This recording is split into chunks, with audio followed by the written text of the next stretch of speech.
नमस्कार विद्यार्थी मित्रांनो, मी कुमावत सर आपल्यासाठी आज घेऊन आलेलो आहोत। या ठिकाणी इंग्रजी वाक्य आणि त्यांचा मराठी अर्थ।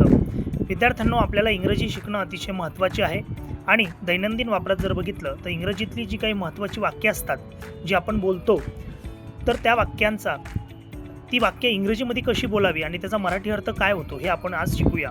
तर या ठिकाणी बघितलं पहिलं वाक्य जे आहे तर I am so tired. Tired म्हणजे काय? थकणे। तर आय एम सो टायर्ड, मी खूप थकलो आहे किंवा मी खूप थकले आहे असं आपण त्याला मराठीत म्हणू शकतो। आता या ठिकाणी जर तुम्ही बघितलं तर संपूर्ण जे काही वाक्य आहेत ते आय एमनी सुरुवात झालेली आहे, म्हणून ही वाक्यरचना बनवताना आपल्याला देखील ते सोपी वाटू शकतात। आय एम कन्फ्यूज, दुसरं वाक्य आहे आय एम कन्फ्यूज, मी गोंधळलो आहे किंवा मी गोंधळले आहे। तिसरं वाक्य आहे I am happy. I am happy, मी आनंदी आहे। चौथं वाक्य आहे आय एम 20 इयर्स ओल्ड। जर आपल्याला आपलं वय सांगायचं असेल तर आपण असं सांगू शकतो की माझे वय 23 वर्ष आहे, तेच आपण इंग्रजीमध्ये आय एम 20 इयर्स ओल्ड असं म्हणू शकतो। पाचवं वाक्य आहे I am hungry.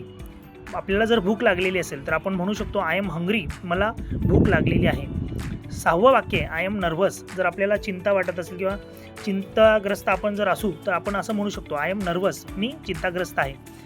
I am excited, सातवं वाक्य आहे आय एम एक्सायटेड, मी खूप उत्साही आहे। आठवं वाक्य आहे I am leaving work. I am leaving work, मी कामावरून निघत आहे।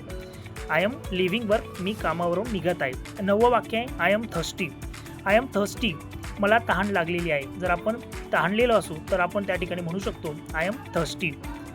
10वं वाक्य आहे I am from Nashik. I am from Nashik, मी नाशिकचा किंवा नाशिकचे आहे। आय एम फ्रॉम नाशिक, मी नाशिकचा किंवा नाशिकचे आहे। अशा पद्धतीने ही सोपी वाक्य जर आपण वापरली तर नक्कीच चांगल्या पद्धतीनं आपण इंग्रजी या ठिकाणी शिकू शकतो। नियमित जर सराव केला आणि आत्मविश्वास वाढवला तर इंग्रजी सहज पद्धतीनं आपल्याला शिकता येते, आपण लक्षात ठेवलं पाहिजे।